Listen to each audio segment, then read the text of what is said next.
The ultimate antidote to self-doubt is actually faith. We're driven by a lot of overthinking. There's this low-level anxiety feeling like I haven't done enough, I need to do more, is everyone else okay? Am I doing enough in my business? Am I doing enough in my family? And it's this constant, incessant feeling of I'm not enough yet. That is a massively true point. It's a really cheap way to feel good. It's like candy or sugar high, and it's very dangerous when you live on compliments or affirmation or even achievement and accolades for your validation. So, late 1970s, a psychology professor from Dartmouth, Robert Kleck, conducted this fascinating experiment where he brought people together and he split them up into groups. Obsession with outcome is, in our experience, almost always related to a lack of acceptance, because you have almost subconsciously attached your sense of worth to whatever happens there. There you go. Oh, so good.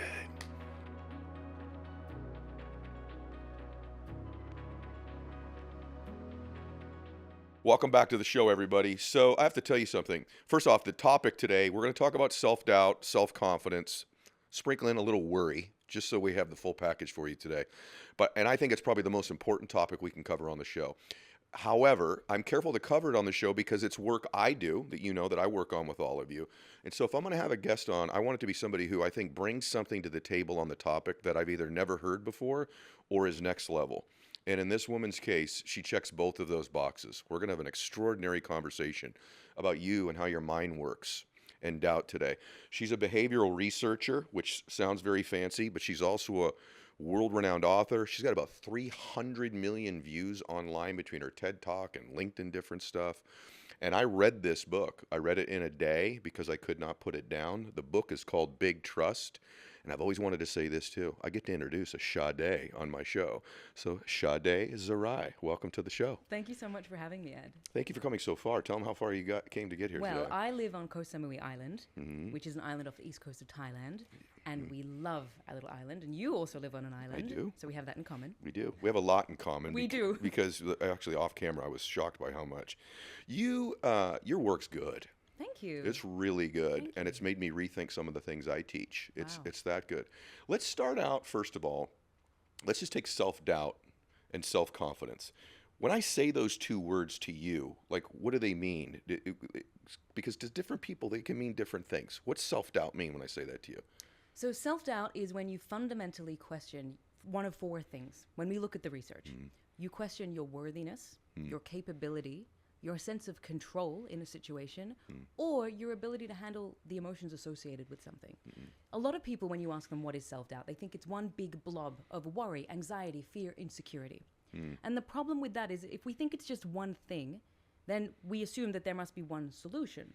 So people spend their entire lives looking for this one golden ticket that's going to eliminate their self-doubt, and they get frustrated and they get disappointed when they don't find it, because that's not how it works. And that's why gratitude alone doesn't really work. Positive affirmations alone don't really work. There is an entire system that we need to understand about what drives us and what drives our doubt. And until we understand that and what is driving it, we're not going to be able to find the right approach to actually help us rise above it. Is self-confidence the antithesis of self-doubt, So- or is it different? When I ask a lot of people, if I were to go on the street and ask 100 people, what do you think the opposite of self-doubt is? Right. 95% of them, or 95 of them, would say confidence. And it's because we live in a society where we believe confidence is the opposite of self-doubt. So we must wait to feel confident before we take the step. Right. And this is why we speak to so many people who are waiting to feel ready, to feel that sense of, yes, I can do this. And then they're just waiting and waiting and waiting. And I'm sure, Ed, you know a lot of people like this too. Anyone listening and watching probably is identifying, hey, that's me. And the reason why this is a problem is because that feeling of confidence, when we really kind of interrogate what it is, it's associated with a feeling of certainty. Yeah. Of, yes, I can do this. And that feeling only comes once you've done something to prove to yourself, yes, I did this. Right. You get a proof point, you get evidence, you build what's called self-efficacy, and then that is what creates that feeling of confidence, and then you feel motivated to keep going. So if that feeling everyone is waiting for comes after you do the thing, what needs to come first? We know, okay, action's important, but there's something before action, and it's not confidence, it is self-trust. There we go. The beauty of trusting yourself, which means you don't need to know how to do it fully. You don't need to know if it's going to work out. You don't need to know anything about it other than, hey, I trust myself, my worthiness, my capability, my control, my ability to handle the emotions associated with it. And even if it doesn't work out, I'm not going to internalize that. I will learn, I will grow, I will try again. It's really good. This is what I meant when you've made me challenge some of my work, just so you know. I used to say, actually up until about 3 weeks ago, until I started becoming familiar with you, that self-confidence is self-trust. I actually used to physically, verbally, literally say that. And then you made me think about it. And you're right, and I was wrong. There is a distinction there. And then I'm like, okay, because now everything in self-confidence is predicated on taking an action. But if what precedes that is doubt, then you never take the action, then you never get to the self-confidence. So what you say in the book, because this isn't a book that just points out the problem. Those books frustrate me. Like they point out something that after you hear it, oh, that's obvious. Self-trust and self-confidence is different. Okay, point well taken. Then what? Yeah, now what do I do? But in the book, you tell us what to do. Let's start out with just some foundational stuff first, which are these attributes, because I think it helps you be really self-aware once you start hearing what they are. So why don't you share those with us? Absolutely. Okay, so when we look at self-trust, the next question is, well, what is that? Yes. What do I actually do to develop self-trust? And when we look at over 50 years worth of research, we find that there are actually 4 personality traits that combine to basically create how we see ourselves. And then that creates whether we have self-doubt or self-trust. When these 4 traits are strong and healthy and positive, it acts like a barrier, a protective force against self-doubt. So Ed, let me start, and everyone listening, I want to start with an analogy. Imagine I have 2 glasses of water right here, and they're full to the brim with water. Okay. Now I also have a ping pong ball and a golf ball. Okay. So I take the ping pong ball, it's very light, and I place it on one of the glasses. What happens to that ping pong ball? It floats. It floats. What happens to the water? Nothing. Nothing. What about if I take the golf ball and I place it on the other glass of water and I drop it in? What happens? And what happens to the water? Overflows. Overflows, yeah. This is how we need to be thinking of self-doubt. We need to see it as the ping pong ball. It floats above us. We're aware that it's there, but we do not internalize it. It doesn't become something that defines who we are. Whereas for most of us, self-doubt is like that golf ball. It sinks to the bottom of who we are. We believe it is a part of us. We internalize it. And then not only that, we lose part of ourselves through the process. That water has just fallen out of the cup. Very good. And what's even more interesting is even if you then remove that golf ball from that cup, the water doesn't mysteriously refill it. So what we find is when we go on this journey of rediscovering self-trust, sometimes it can be painful because you also have to go on a process of trusting your instincts and your decisions and asking yourself, what do I really want? Because for so long we have outsourced our worth and our decisions to other people to meet their expectations and to make everyone else happy that we no longer know what it is that we want and what our purpose is. So I love this analogy because I love it. It's yeah, great, isn't it's it? really It's very good. visual. Yep. It also reminds us the goal is not to eliminate the doubt, is to strengthen parts of us that can naturally be resilient to it. Because doubt can be very healthy if you know how to process it and if you know what its function is. So then how do we strengthen these parts of ourselves? Well, there are these 4 personality traits. This is really good. It's fascinating Yes. stuff. These 4 personality traits. I'm going to briefly tell you what they are without going into much detail. Okay. Because then I'm going to share what the problem was with them, and then I'll get into the attributes in Big Trust. Okay. The 4 traits, the first one is self-esteem. How do you see yourself? Are you of value? The second one is self-efficacy. Do you believe you can do the thing? The third one is called locus of control. Do you believe that you have some degree of personal power in your life? Or do you feel powerless because you're focusing on everything outside of your control? And the 4th, emotional stability. Can you regulate your emotions in response to life? Now, what happens when you go to someone and you mention, hey, there are these 4 personality traits? When you mention the word personality, what do you think people usually say in response to that? Probably they were born with it. Yes. Yeah. Well, I guess that's just who I am. Right. Can't do anything about it. That's just me. Yeah. And it becomes this resistance and this blocker. And they don't want to change. And it's an excuse. So we realized, okay, we get that because the truth is when you look at a lot of research, personality is stable. Who you were as a kid is largely how you're going to be. Unless, and this is what my own research showed when I was doing the PhD, you can change your personality, but you have to choose to intervene and strengthen a particular part of it. So this then brings us to our work in these 4 core pieces. So we're not going to talk about the personality piece. We're going to talk about what are the 4 attributes that allow you to strengthen each of those personality traits. Very good. Okay. So, and I think it's important to understand where they come from to really appreciate just how powerful this is. Okay. So the very first one that we talk about is the attribute of acceptance. It's a trainable habit. And it relates to whether you fundamentally accept who you are. Do you accept who you are? Or when it's weak, you outsource your worth. You only accept yourself when other people accept you, which means you're constantly molding yourself to fit the group, which also means you might sacrifice your morals and values if you're around people who want you to sacrifice your morals and values. Something to watch in raising your children. Extremely important. You become very susceptible to peer pressure, codependent on your partner. It's not a great space to be. You also take feedback personally. You don't see it as an opportunity to grow because you don't accept yourself. You see it as attacking who you are. You also, there's something very interesting that happens here. So interesting. There's something called the Schadenfreude cycle. It's a German word. Now, don't come at me, German speakers. I think my pronunciation's off. Right. But essentially what it is, you know those moments when, I don't know if everyone relates to this. It's only something I've noticed earlier on in my career. When I had a lot of self-doubt and a lot of insecurity, if I saw someone else stumble, it made me feel a little better about myself. Not in terms of, oh, they've given me permission to be human too. It was more like, oh, phew, great. I like seeing when they struggle. What an honest thing to say, and true, and I relate to it. Yeah. If I'm honest, I think every single person can relate to it. Not everyone is willing to acknowledge that, though. That is a sign of a lack of self-acceptance because your weak sense of who you are gets a little ego boost when you see others suffer. That's completely the ego and the self-serving nature. So this is acceptance. We need to strengthen acceptance. The second attribute is called self. It's the self-efficacy trait, and we call it agency. Agency is how you strengthen that.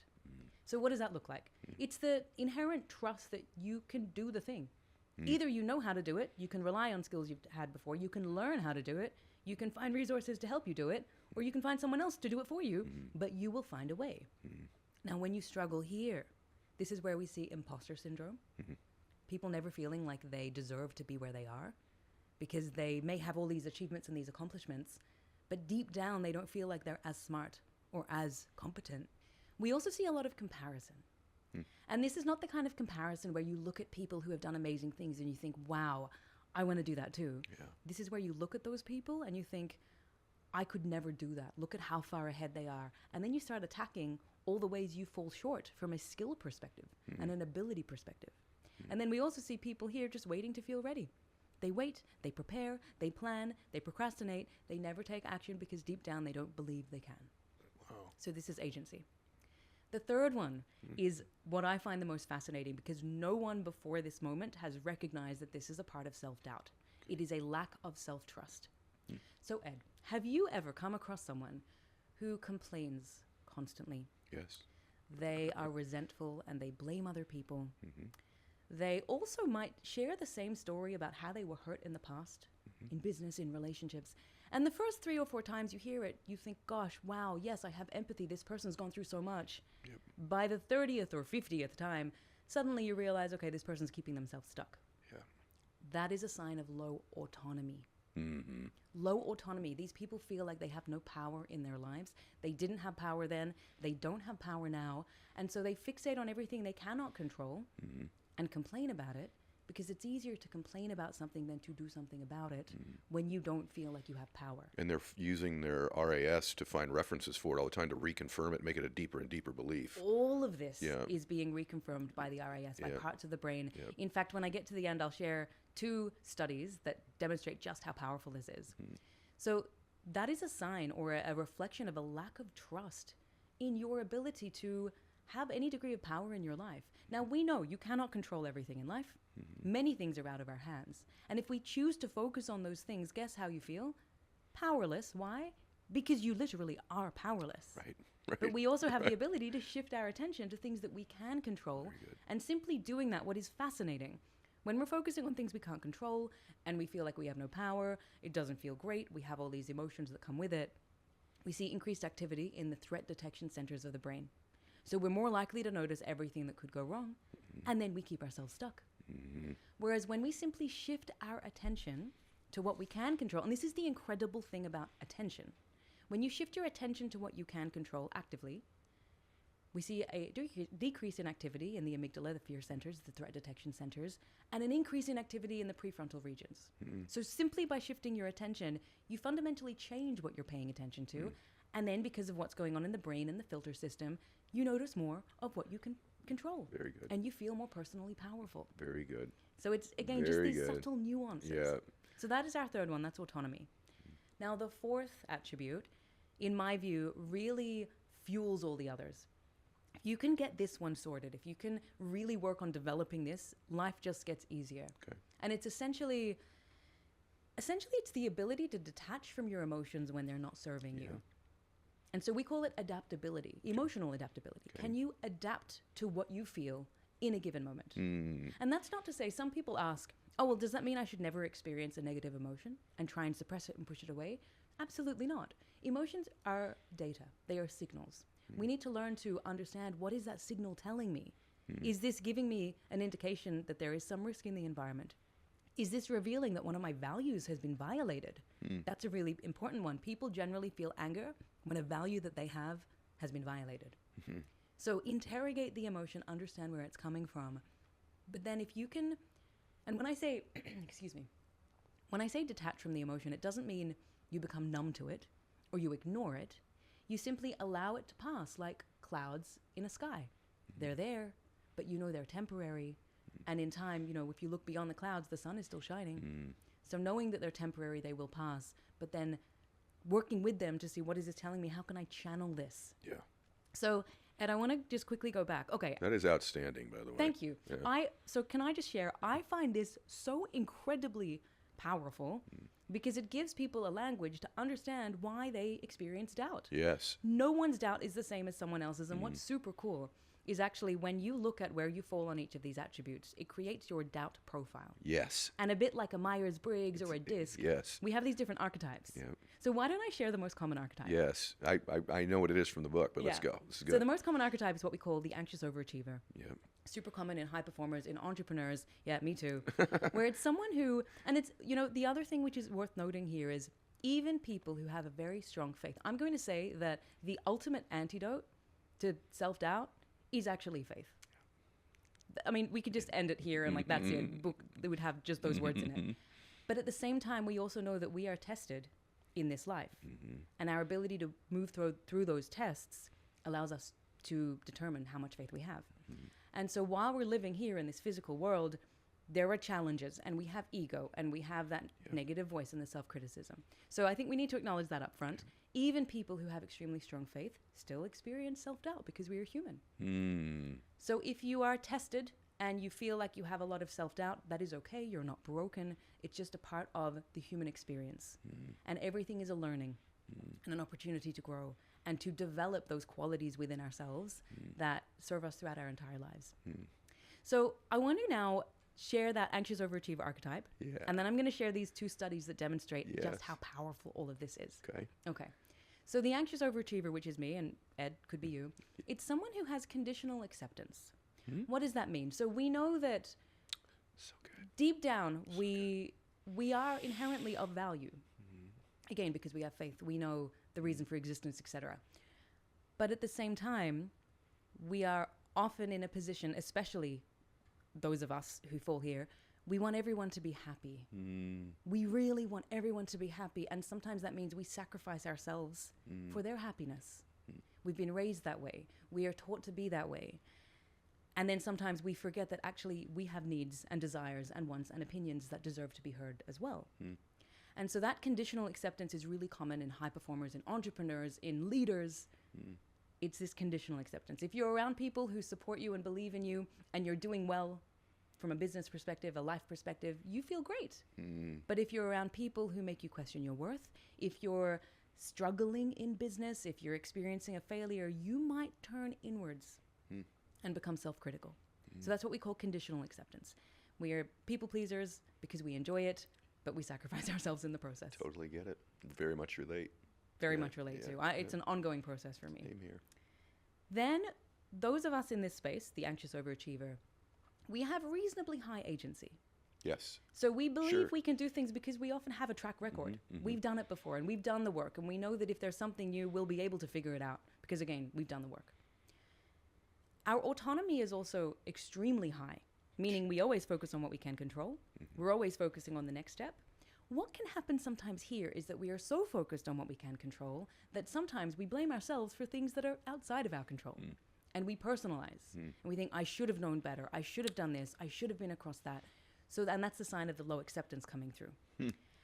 But then in this particular archetype, and I resonate with this, we also have a shaky adaptability unless we focus on it. What does that mean? We're driven by a lot of overthinking. There's this low-level anxiety feeling like I haven't done enough. I need to do more. Is everyone else okay? Am I doing enough in my business? Am I doing enough in my family? And it's this constant, incessant feeling of I'm not enough yet. I need to be more, become more of that role model for my family, my community. I need to, and again, that constant undercurrent of emotional shakiness drives a lot of the other doubt. Now, a lot of us have done a lot of work to get better at adaptability. But we can still feel it, especially when the pressure's on, when there's a lot going on, when there's a lot of change, or when there is instability in our lives, when there is an unexpected health issue, a death in the family. A lot of these insecurities can come back. Very good. So this is, I find it so interesting because I'm like, wow. So do I. I think I want to say one thing about the book too. Just I want to make my plug for you on the book. Thank you. For no other reason to get the book is you ought to go figure out what your archetype, your profile is. It may not be the one that you just described. I think because to know thyself is to begin to heal thyself and to find a solution and a cure and the recipe for you. So that in and of itself is really, really powerful. I think that probably is me, what you just described. As close as I can get to, being connected with a profile or an archetype. I think it's that. Anyway, you're going to tell us those two studies. Yes, too. let's go. So the study I love to share, and it's in one of the early chapters in the book. I share it all the time because it's so memorable. It's from the 70s, late 70s, back when they could conduct studies like this. Ethically, they wouldn't be able to do them anymore. So yay for researchers in the 70s. Right. So late 1970s, a psychology professor from Dartmouth, Robert Kleck, conducted this fascinating experiment where he brought people together and he split them up into groups. Now, with one of the groups, he drew a scar on their face from their ear to their mouth and let them see themselves in a hand mirror so they can confirm, yes, I have a scar on my face. The other group, no scar. He then sends everybody into conversations with strangers. They have their conversations, they come back in. This is individually, by the way. They're not all doing this together. They're doing it one by one. They come back and they share about how they felt the conversation went. And the conversation, for those who had the scar, they said it was tense. Their conversation partner was cold. It was uncomfortable. They felt like they were treated differently because of the scar. The other group, fine. No issues whatsoever. Enjoyed the conversations. But here is where it gets really interesting. I mean, that would be a study on discrimination and prejudice. But that was not the point of the study. If I rewind a little bit, before these participants with the scars went into their conversations, the researcher said, I'm going to apply some moisturizing cream to set the scar so it doesn't crack. Okay, fair enough. So he applies the moisturizing cream, but what he does without telling them is he removes the scar entirely. They had no scar on their face. Good. They go into these conversations believing they have a physical disfigurement on their face, and that is what they noticed when it was completely untrue. So tremendous. I get goosebumps when I share that story. Because we just have to think, how many scars are we carrying in our lives into every conversation, into our marriages with our children, in our businesses with our clients? And how is that reinforcing the belief that we already have about ourselves, even when it's not objectively true? It's expectation bias. You really got me there. I'm glad. That's tremendous. And by the way you lay it out with the punchline there is tremendous too. Keep going. I'm really into this. I'm glad. The audience knows. They I'm can tell. So happy. Yeah. I love that story or that study because so do I. Expectation bias affects us in everything. If you expect yourself to perform well in an interview, you are more likely to perform well. If you expect yourself to be successful asking that person out at the restaurant, you're more likely to be successful. Because what we believe influences how we show up and what we notice, which then reinforces whatever we believe. I had this one experience once where I went out walking and people were looking at me. And I thought, gosh, I must have dressed really nice today, or maybe my hair looks good, and I was smiling back and I felt fantastic. Which in itself, there's this beautiful line that comes from the book, The 4 Agreements. Great book. Oh, one of my favorites. Just talk about it with Sage Robbins on the show. Oh, beautiful. I love that there's this connection. Yes. So one of the agreements is take nothing personally. And that's a given. We know we shouldn't take negative things personally. But this is also the positive. don't allow the positive words of someone else to make you feel better about yourself. Do you know why? Yeah. Because it means that you fundamentally don't accept yourself and you're waiting for others to validate you. That is a massively true point. It's a really like cheap way to feel good. It's like candy or sugar high. And it's very dangerous when you live on compliments or affirmation or even achievement and accolades Yes. for your validation. Yes. It's, I think, and I want to just step in here because one of the things I wanted to ask you, I think that's why so many of my mega achievers that I coach one-on-one, and you know, some of them have run pretty big countries and do some big stuff, are fundamentally still pretty unhappy people. I hate to say this, and even frankly, you can go look at 800 guests that have been on the show, some of the most famous, successful people in the world. When this camera goes off and we're putting the mics together, hey, can we get together at one-on-one? I'm just not happy. Wow. I'm just not happy. And I think because there's a lane that many get into where all other validation is conditional. Conditional on their achievement, conditional on how people are speaking about them, conditional on their likes, their views, their bank account, their awards. I think you're absolutely 1,000,000% right. And it's an easy lane to get in to feel good, too, that we can choose to get us out of the lane we're in right now. Oh, if I could just get compliments, if I'll just.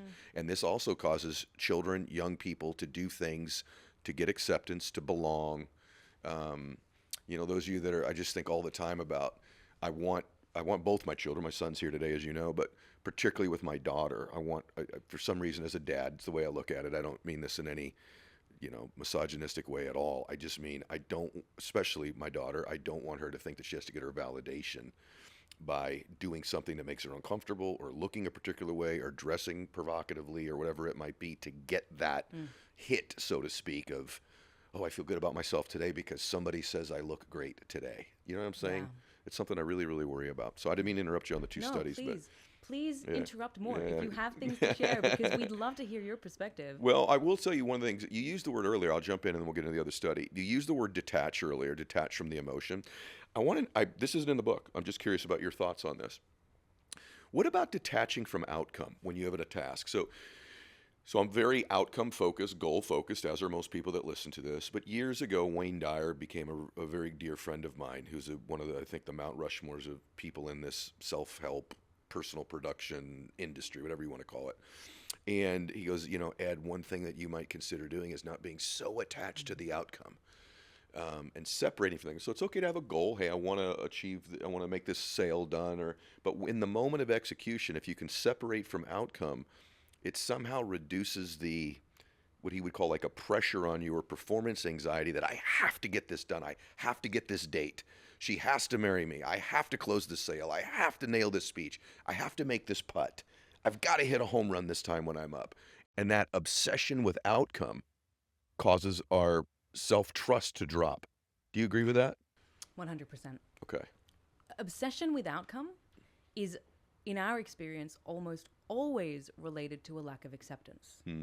Because you have almost subconsciously attached your sense of worth to whatever happens there. There you go.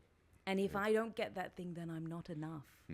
And again, it's not something people would often verbalize, but it's deep down, it's a scar that they carry. And that's also what holds so many people back, because they think, but if I do it and I don't get it, then I'm getting confirmation that I'm not enough. Right. And I don't want that, and therefore I'm going to just stay safe. And something that we have in the book, which came from a lot of my work with clients, and you would have experienced this too, everyone has a critical voice.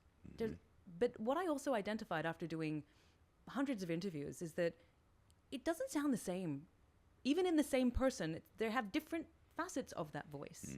And so we identified 4 inner critical voices. We call them the Inner Deceivers. I'll tell you what they are, and if you're listening, see if you can check along which ones you have. Okay. The first one is just the default voice of criticism. Why'd you do that? Should have done this. You're an idiot. It's just there in the background. It's a classic judge. The second one's called the misguided protector, and it tries to protect you from harm by anticipating everything that could go wrong, magnifying it so that you don't take action, because then you're safe, but you're also stuck. So its function is protection, but it keeps you stagnant. The third one is what we call the ringmaster. It's that incessant voice in our heads that pushes us to keep pushing and keep going and push harder and don't stop working, otherwise I'll make you feel guilty. I mean, productivity guilt is a real thing. And also, once you get there, then you'll feel enough. And then you get there and you don't feel enough. It goes, oh, it'll be that one. It'll be that one. And you incessantly set these bigger and better goals and you feel empty. And then the fourth one is what we call the neglector. It's the one that highlights that your desires and wants are not important. You need to satisfy everyone else first. If they're not happy with you, you are nothing. They matter more. So it forces you to neglect yourself. I just think of my mom when you say that. Oh, I think of my mom too. Do you? Yeah. Yeah. I bet a lot of people are thinking of their mom. Yeah. So the second one's just a really short one. And I think, so the Scher study is fantastic, but the second one introduces some, I love these studies. You know what I love about my work? Yeah. Is that Tell me what you love about your work. It's okay. So a little bit of my own insecurity. I went to law school and I felt deeply, deeply insecure. I never felt like I belonged. And I felt like I would be found out that I was an error. And then I worked in banking and finance and the legal industry. It felt the same. So I've always felt like I need to have some kind of backing to what I'm saying, some kind of evidence. Otherwise, I don't want to say it. I've somehow found myself in a career where, thankfully, everything I say is backed by research. Yes. So it's a very comforting space, but that also reflects that I lack self-acceptance. I'm allowed to have an opinion. So I'm working on that. Good. I'm working on having opinions, especially But if they differ to other people. I agree with you, but I also do love that about your work, that it's all like, hey, well, here's a study to validate this, or even for me, like I like in my work to have proof of concept somehow. I don't think that necessarily means that I'm not allowed to have an opinion. It's just that in many cases, I want to say, like, here's some social proof, or it's an informed opinion. there you go. There you go. There we go. Very well said. Yeah. As usual. Okay, so what's this study? Okay, so the second one, it introduces the idea of some neuroscience into this. Okay. So Alia Crum she was the head researcher in conducting this study, looking at the role of expectation on outcomes. So basically what they did is they had a group of people, they split them in two, they gave them a milkshake to drink. Now one group was told that this milkshake was really calorie dense, full of calories. Like this is like 2 meals worth of calories in this milkshake. The other group, same milkshake, but they were told there are like no calories in this. It's nothing. It's like water. They give these groups the milkshakes. What they found is the group that were told it was calorie dense, full of calories, they stayed fuller for much longer. The group that was told it was like drinking water, they became hungry really quickly after it. Same drink. Same drink. And so essentially what it's doing is that expectation influenced ghrelin, the hunger hormone in their brain, making them feel more hungry. It was the same thing. It should have had the same effect on their body. It's bananas. It's bananas. And there are so many studies in the realm of placebo effect. Yes. You know, like a painkiller versus a nothing. And depending on what you believe, it works or doesn't. So we need to acknowledge it is undisputable that your beliefs influence not only what you notice, but actually what is going on in your brain. Chemically in your brain, neurochemically. Okay, so here's what we're going to do. Okay. We're going to go a little bit solution-based now, yes. a little bit. By the way, you're welcome back on the show. Just want to say it in the middle of the interview. You should say it at the end of something's good, but I want to have you back on. To me, this is like, I'm going to give you the sentence you said in the book, and I'm like, this is like foundational. And I'm probably say it wrong. But I used to think people that were egomaniacs, that were like obsessed with themselves, fit a particular profile. They were loud, boisterous, bragged all the time. You can kind of just see them. That's an ego person. They're self-focused. And I thought more quiet, humble, people like you and I one-on-one, we're both introverts. People that lack confidence to some extent naturally, just there's something they've struggled with in their life. Those are non-ego driven people, non-focus driven people. And over the last 20 years of doing my work, I found out that's actually not true. And oftentimes, people that struggle the most with their confidence or doubt or self-trust, all of those three things, are actually self-focused too much. And so you actually have this thing in the book, self-focus instead of self-forget. This is huge, you guys. It's simple, but it's like very foundational to making this shift. Self-focus or self-forget. What did you mean in the book when you said that?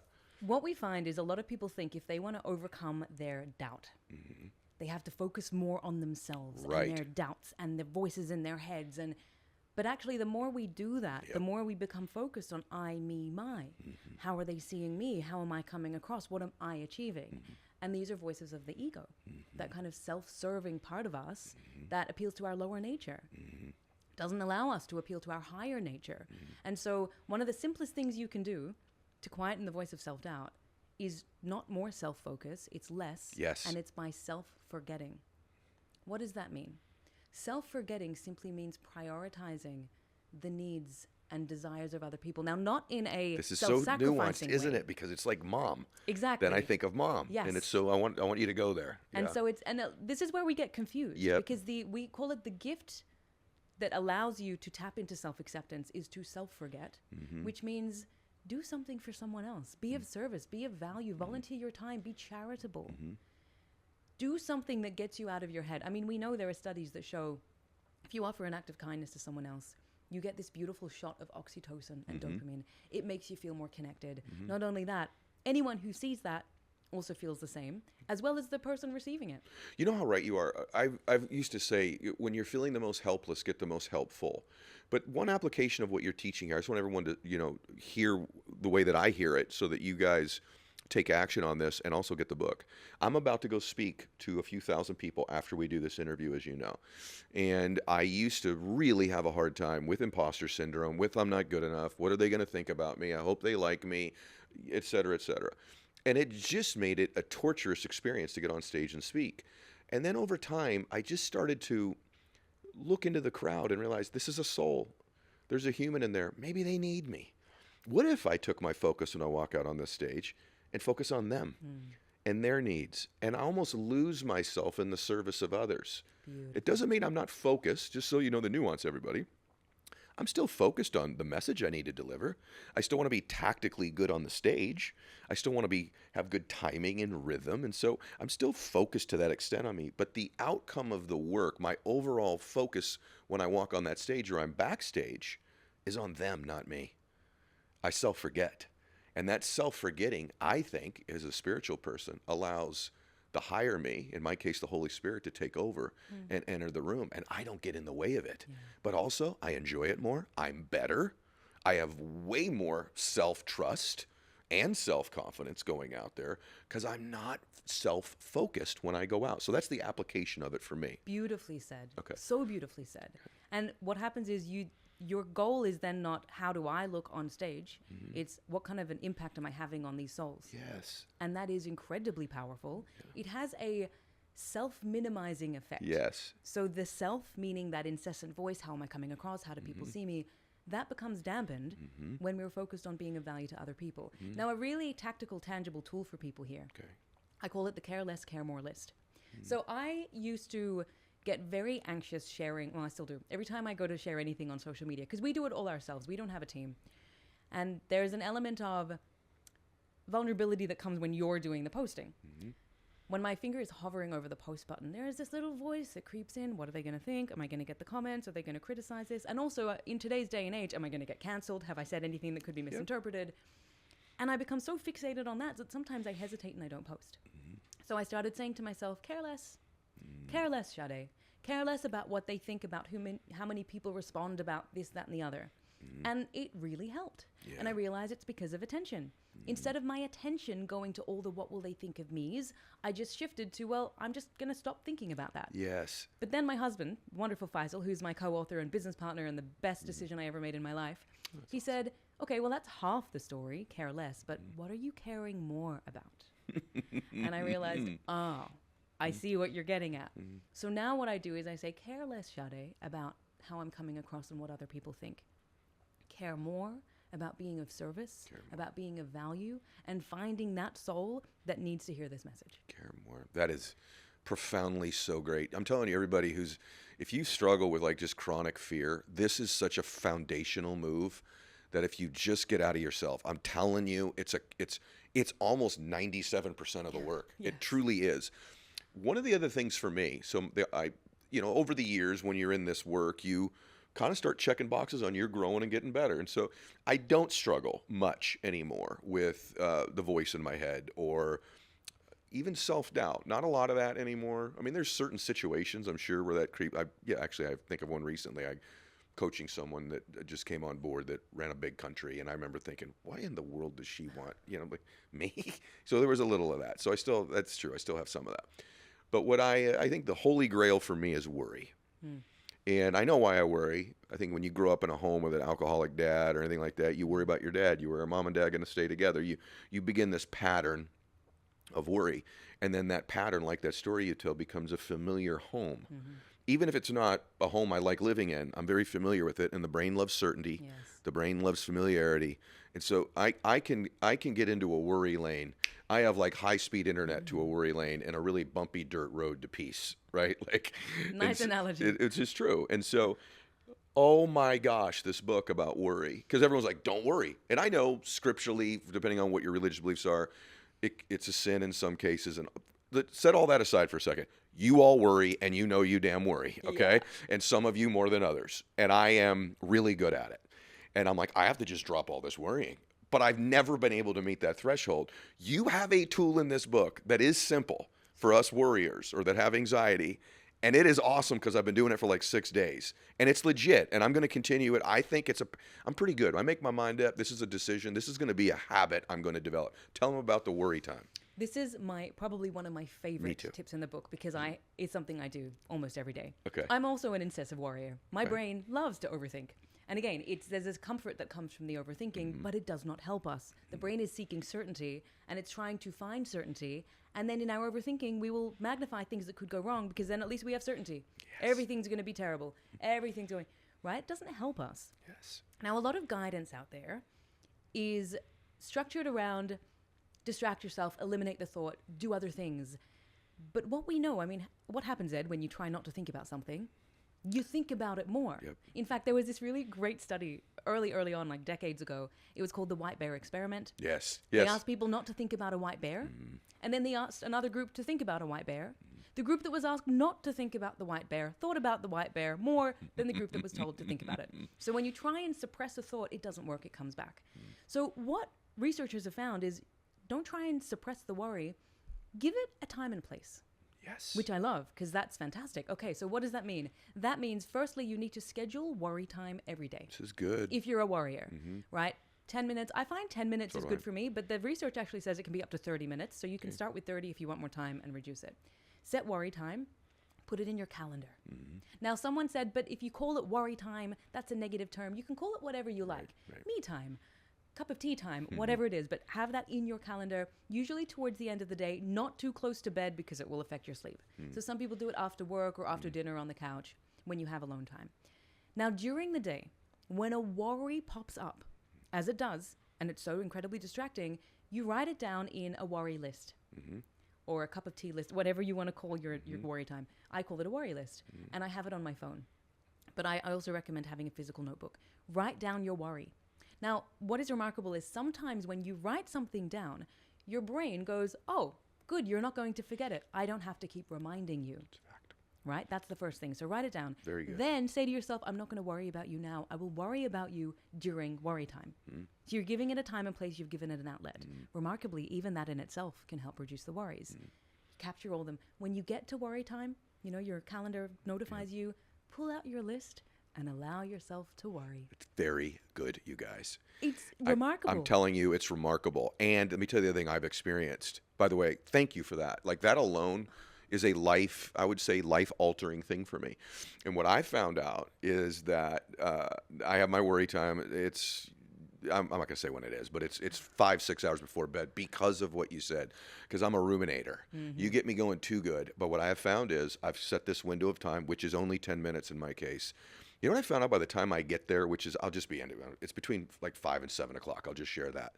I have found that by the time I get back to my list, that my ability to find the worry to the depth that I was heading into it before is much more shallow or doesn't exist at all anymore. That doesn't mean there aren't a few things I'm like, all right, I'm gonna sit here and ruminate on this one and let me see how bad I can make this in my head. But the vast majority of the things that I've been writing down throughout the day, by the time I get to worry time to worry about them, I can't find the groove. Do you know what I mean? Where's the emotion? Come right. on. Where is this? Like, where's the dread? What's going on here? It's very hard for me to find it 6-7 hours removed. Yet, there's a few cases where I have. Have you found that with you as well? Yes, 100%. And it's because in the moment, when the thought comes, that's a stimulus, and then the emotion responds to that.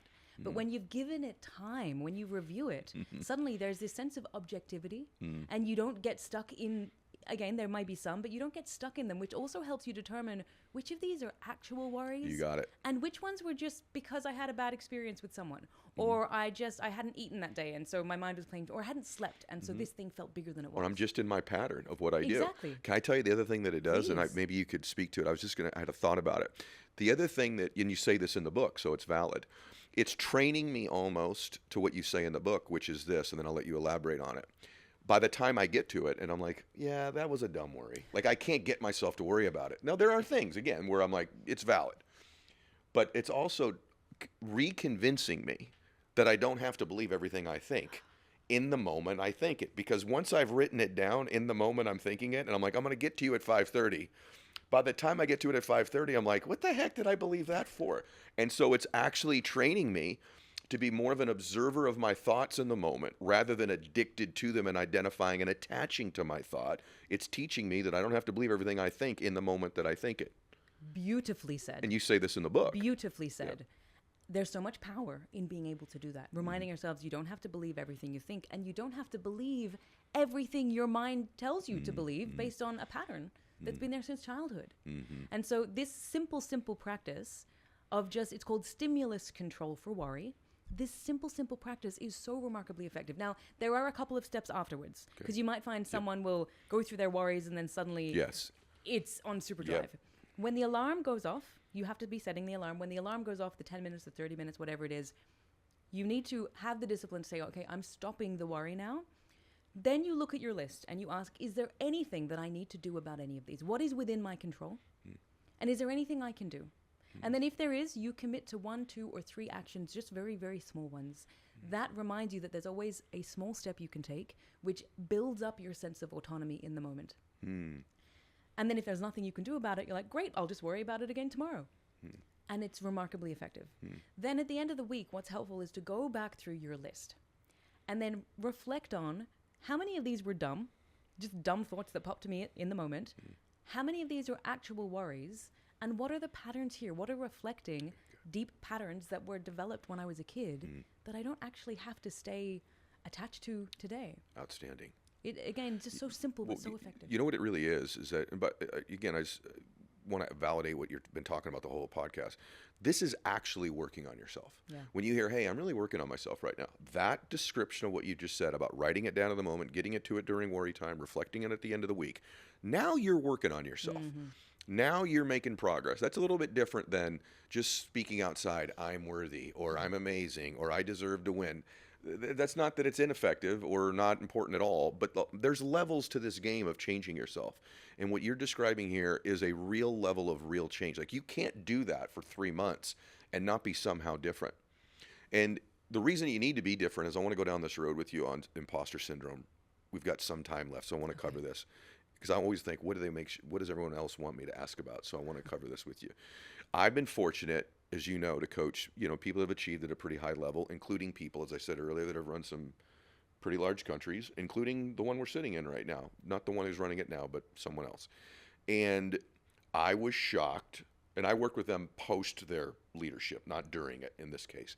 But I was shocked with them, with their guard down a little bit, be willing to tell me how much, as leader of a large country, or someone, a CEO who's leading a very big company, or the best singer in the world at the time, how real imposter syndrome is for people, how real it is, and it's deep. Yet, these people were functional imposters to some extent.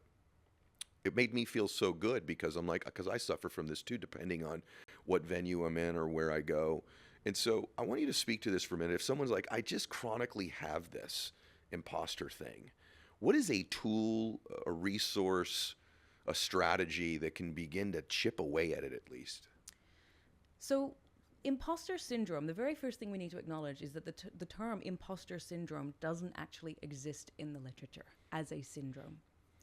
It's called imposter phenomenon. Now, if you just think about the difference between a syndrome and a phenomenon, they feel very different. A phenomenon is something that is observed from a behavioral perspective. A lot of people experience this thing. It's a behavioral phenomenon. A syndrome makes it seem pathological, like something is deeply wrong with us. It's not a diagnosis. It's just an experience. And some research has found that up to 82% of people have experienced imposter syndrome. Or rather, I should say the imposter phenomenon, feeling like an imposter, like a bit of a fraud. It's usually only in people. So in order to experience that, you have to have actually achieved something. You have to have a track record of success. Otherwise, it's not imposter syndrome. It's just self-doubt. So that's the first thing. That's why we only see imposter syndrome in people who are achieving, Good point. and successful. Good point. Otherwise, it's just, hey, I've never done this before. Okay, great, deal with that. But this imposter feeling can either do one of two things. Either it holds people back from taking on the next step or leveling up or going for that next opportunity. But typically what we see is that it doesn't necessarily hold them back. It just makes everything a lot more difficult.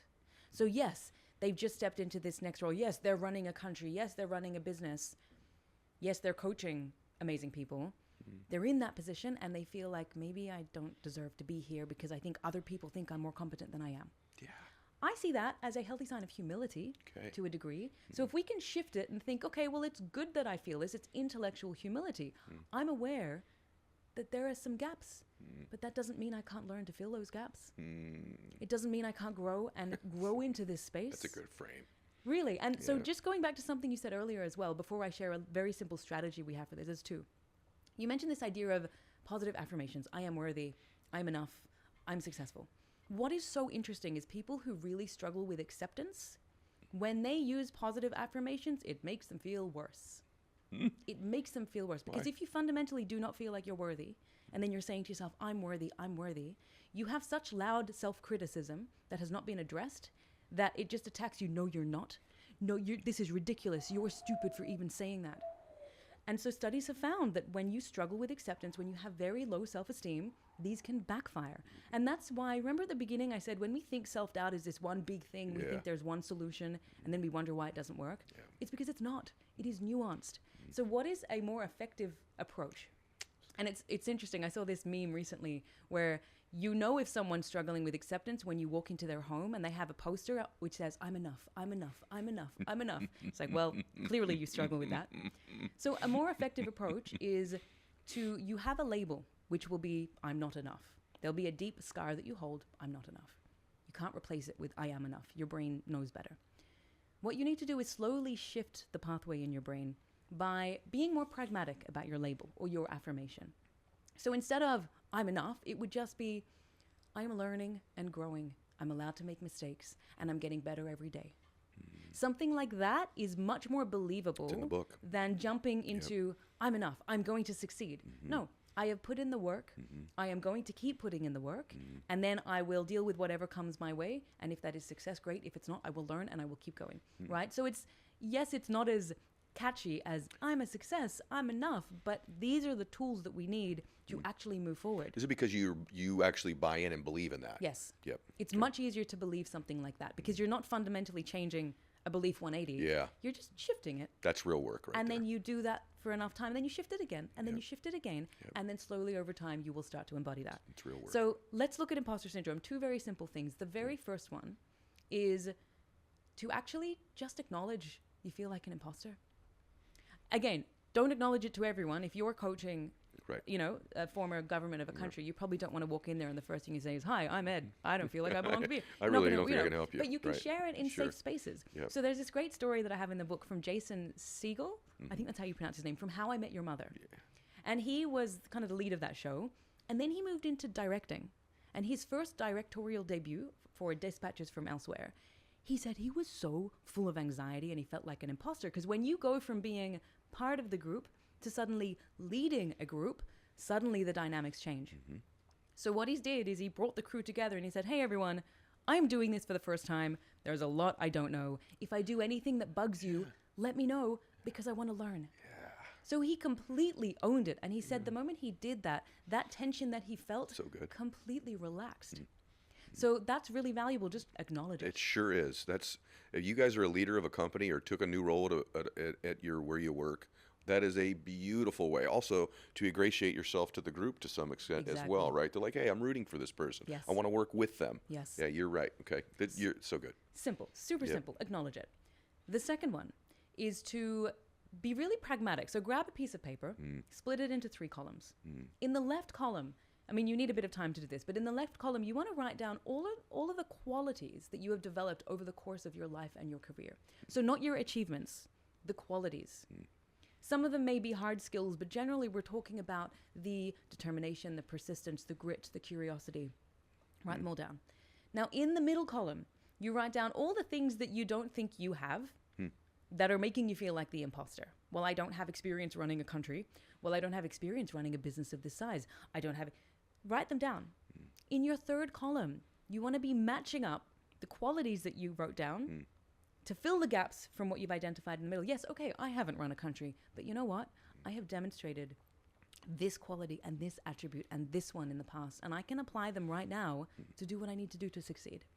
Yes, I may not have run a business like this, but I have done this and I've done this and I've done this. What you're doing is reminding yourself actively that even if you haven't done anything in the current zone, you've done many other things that give you the permission to be there and then to grow into the role. Really simple story here. So I'm going to share two of them. I think your audience will appreciate this. So if you're listening and watching, I hope you enjoy these two. The first one comes from legendary graphic designer Paula Scher. So when Citibank was merging, Citibank was merging with Travelers Insurance. I know that merger. In 1998. Okay. 1998, I believe it was. That, but yeah, okay. So they were merging, and they needed a graphic designer to design the new logo. Okay. So they reach out to Paula Scher, who is phenomenal at what she does, graphic design. They bring her in. They're sitting around a boardroom table. They're explaining what they need, and she's listening. She grabs a napkin. She starts scribbling on the napkin. And then she slides the napkin over and she goes, here's your logo. Now the room was stunned. Someone even said, how is it possible that you designed a logo in a matter of seconds? Yeah. And she sat there with conviction and she said, it was designed in a second and 34 years. It was designed in a second and every experience that I've had up until this point. And then they ended up paying her $1.5 million for that logo. I love it. So the beauty of and that I know that story, logo, by the way. we all see it everywhere, yeah. all the Citibank, the little umbrella. It's a beautiful example of how she was demonstrating in that moment that what you see is it's not just this. It's actually everything else that I've done to bring me to this point. Outstanding. Isn't it a beautiful story and a great example of how we need to remind ourselves, even if you're doing something new. Okay, actually, this is what brings us to the second story. It's much easier to do that when you're in a space that you know. She was a graphic designer. She had all this experience in graphic design. What if you're stepping into something you have never done? And this is where we learn about Tinker Hatfield and the Nike story. Okay. So in 1985, Nike is struggling as a business. Stock prices declined, mass layoffs. They are struggling to enter the basketball market. So they host a 24-hour shoe design competition internally for their staff because they need fresh talent. They need new ideas. They're desperate. Tinker Hatfield was a young corporate engineer working for Nike. He enters it and he wins. Within 24 hours, he's offered a role to join the design team. He's never done design before. He starts in that role. And then he starts thinking, okay, well, I don't really know how to design. I've never done this before. But what have I done? Well, I've studied architecture. And I remember at architecture school, we learned about this building called the Centre Pompidou in Paris. And it's like this inside-out building where everything that's usually hidden, the structure, the structural elements, the mechanics, the elevators, they're all on the outside by design. And he thought, that's really cool. What if we did something like that with a shoe? And so he sketches out this designs, this sneaker with the Nike swish, and he has this big visible air pocket in the heel to see through the shoe. And that became the Nike Air Max 1, this iconic sneaker designed by this young guy who had zero design experience. So good. So now, good. It also shows us that even though you don't have experience in a particular space, you still bring with you a different perspective, instincts, ways of looking at things, and other experiences that can actually be even more valuable than if you had been in that space the whole time. That is so good. I wish everyone who did more work on literally listing their attributes, like you said. Because when I've asked people to do it, they can give me a list of 100 things they do poorly with, like instantaneously, reflexively. Oh, I'm terrible at that. I can't do this and this. My nose is this. My ears are that. Da, da, da. And I go, okay, well, what are you great at? And I watch their eyes go up, which is they're going to recall. And they're trying to think. They're like, well, I guess I'm like, stop it. Yeah. There are so many things you bring to bear. You're not going to get through this life very well if you're not aware of what those things are. They should be on the tip of your tongue, the front of your mind, because that's what you bring to the table, whether it's your experience, your natural giftedness, your talent, etc. I love I think you're brilliant, number one, but Thank I you. also like that everything is applicable. So I'm going to ask you something I really didn't see in the book, or I missed it. Can I do that? Yes. Can I just share one more thing here? Of course. Just in relation to, Yes. oh, what was it? It was really, really valuable. Making the list of your Oh, attributes. yes. Okay. So we're remarkably terrible at identifying our strengths and what we do well. It's just a known fact because we're so close to them that we don't even see them as special. You're exactly right. That's exactly right. And also the other thing which relates to Paula's situation is sometimes you've been doing something so well for so long that because it's not an effort for you, you don't see it as valuable. Rewind, everybody, 1 minute. That's exactly right. What she's telling you is exactly right. You've lived with these things you're great at so long, you take them for granted, you think everybody else can do it, or it's not that big of a deal. And that is absolutely a lie. Absolutely a lie. Okay. And so what's really valuable here is actually to ask other people. Now, most people will go to others and say, what are my strengths? Don't ask this question. Scrap that. When you ask someone, what are your strengths? They go into business work mode and then they struggle and they just list generic skills. That's not what you're asking. You want to go to people and say, when have you seen me at my best? What was I doing? When have you seen me at my best? I would love to say this is mine. It's not. It comes from research that was done, I believe, at the University of Michigan, the Center for Positive. I need to get the correct name for this, but they have actually done research and found that this question elicits so much value from other people because they're not trying to identify a strength. They're actually thinking about you in a moment, doing something in particular where you shone. Very good. And then you ask them to tell you about that experience. You know why I know probably 18 times I've said very good. It's because there's so much, and I don't mean to be critical of like our space, whatever this is that we're doing right now. Whatever this is. Right? It's so generic. It's so repetitive. It's so much the same stuff. It blows me away, quite frankly, what people will pay for when I watch people like that. It was the most vanilla advice. I mean, it's like But it was delivered well. It was delivered well. I just said for. this to someone the other day. I go, my industry has become people who say absolutely nothing really well. Yeah. And I don't mean, I guess that sounds negative, but it's so refreshing to have a conversation where it's like, and by the way, I've been doing this 35 years. That's new to me. That's awesome. That's true. I've done that. That works. So I love everything that you're talking about. I'm going to push you on something. Okay, Last please. question. And I mean, come back because I really feel like I've got through about 15% of what you and I could talk about. So we should do this again at some point when I'm out on your island. Yes. Let's just say that because there's someone listening to this say that's at this stage of their life. They did have some self-confidence or self-trust. They were doing pretty well. And then a disruptive event took place in their life that's altered it.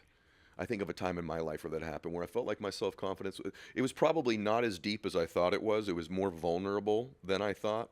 But someone's listening to this and they're like, I thought I was pretty special and attractive, and I found out my spouse was cheating, or he or she repeatedly told me for 5 years that I wasn't beautiful anymore, I was overweight. Or I thought I was a great entrepreneur and I blew it. I made a mistake. I trusted the wrong person. I lost my business. Or something's happened where they've lost something.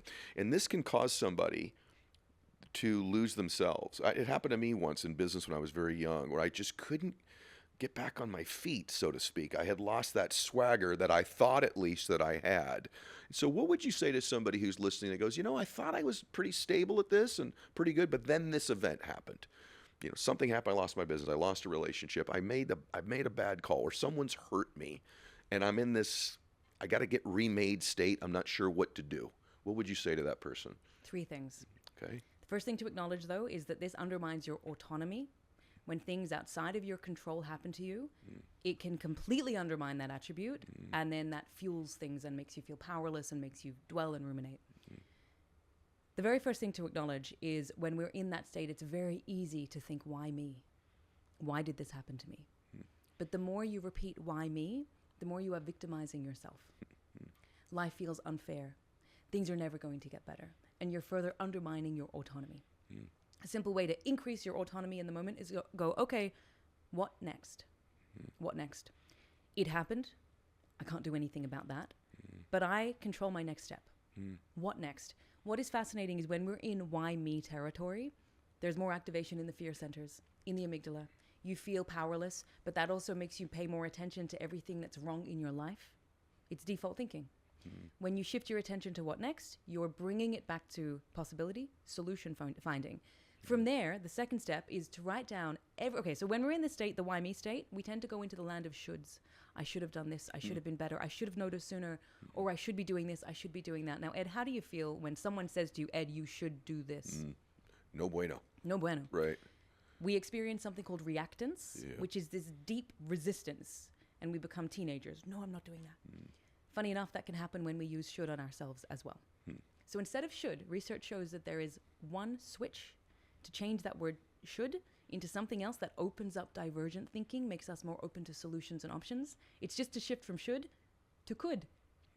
Okay, you get a piece of paper and you write down a I could list. All the things that you could do in the moment. They can be big, they can be small. Well, I could do this, I guess I could do that, I could do that. And it just reminds you, hey, there are things you could do. Now, you're not committing to those things, which is also very comforting. Creates possibilities. The next step is, okay, that's my I could list. What is my I will list? Pick the 3 smallest things on that, write them in your I will list, and do them. Why is this important? Every very small step that you take rebuilds your autonomy. You're getting a proof point, an evidence piece of, okay, no matter how terrible things are, I can still move forward. I can still do something that changes what's going to happen next. That is incredibly powerful. The final step, or the third piece here, is to make sure that you're around people who believe in you, who are positive. Not the toxic optimists. We're not talking about people who say, chin up, you'll be right. You know, they can sit with you, they can acknowledge that was really tough, but who also believe in your potential. Because when you are around people who believe in you and what is possible, it's called the Pygmalion effect, you are more likely to live up to those expectations. They shape what you believe is possible for yourself. But if you're around people who have very low expectations for you, and unfortunately for a lot of people that is your families or your friends, because they see you how they've always seen you, which is maybe how you were before, but you have grown, you're not the same person, and they unknowingly try and keep you the same, which is very difficult when you are trying to grow. You are more likely to live down to their expectations. Now, one other quick tip here. When anyone is on a journey of growth, any kind of growth, you're going to go through a lot of beautiful transformations. And what is something, Ed, that people very close to you might say when you're going through all these transformations? There's often something that they say that is not necessarily a positive. Any ideas what it You're might be? changing. Yeah. You've changed. Yep. You've changed. Now, if you struggle with any of these attributes, especially acceptance, your usual response to that is, no, I haven't. I'm exactly the same. And then you try and prove it to them that you're the same. And then you might do the same things you did before to try and prove that you're the same. So you win back their affection, because then if you do, then the best response in this moment, because it's never really a positive, like, wow, you've changed. It's more, wow, who the heck are you? Why are you faking it? And unfortunately, I had people that I love say this to me because they didn't understand. Sure. And that was really hard. The best response that we have found when someone says you've changed is 3 words. Thanks for noticing. That's good. Thanks for noticing. That's very good. You are saying so much in only 3 words. You're saying, yes, change has been a priority for me and I've been working on it. Thank you for noticing that I have been transforming. And you instantly flip something that is otherwise a negative into an incredible positive. Not only that, you give them permission to think, oh, okay, so you've been prioritizing change and look at how you've changed. Maybe I can do the same. Very good. Very good. You are exceptional. Thank you, Ed. And this is an extraordinary conversation. One of the easiest podcasts I've ever done. Oh, I'm so glad. No, you're a great guest, but your work's exceptional. You're exceptional. You don't need my validation, by the way, because you've got a ton of autonomy. Well, my lack of acceptance appreciation.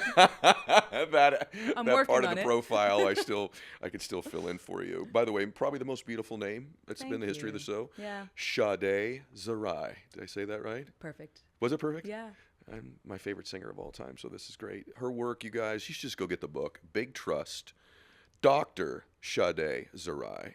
And I know that you're going to want to go get more of her. I'm going to have you back on the show, I would one way or love the to other, come even back. if I have to come to the island. Everybody, one other thing, too, for me to engage with me, make sure you're getting on my email list, because we're doing more stuff for the show through email. So go to edmylett.com and submit your email.